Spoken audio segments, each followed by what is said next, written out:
सब्र का इनाम। एक गांव में ज़ैनब नाम की एक नन्ही सी लड़की अपने माता पिता के साथ रहती थी।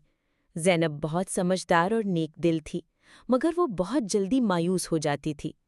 एक दिन ज़ैनब ने अपनी अम्मी से कहा, अम्मी, मैं बगीचे में फूल उगाना चाहती हूँ। अम्मी ने मुस्कुराकर कहा, बहुत अच्छा, लेकिन याद रखना, फूल उगाने के लिए सब्र की ज़रूरत होती है। ज़ैनब ने मिट्टी तैयार की, बीज बोए और रोज़ाना पानी देती रही। पहला दिन गुजरा, कुछ नहीं निकला।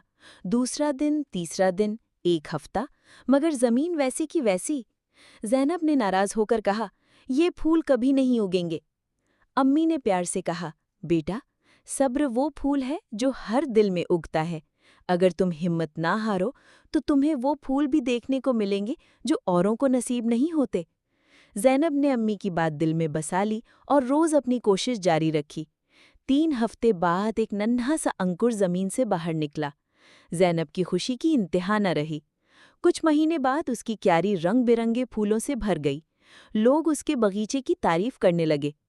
ज़ैनब अब जब भी कोई काम शुरू करती, सब्र और मेहनत से करती। आखिरकार ज़ैनब को समझ आ गया, सब्र हमेशा फल देता है, बस दिल थामे रहना होता है।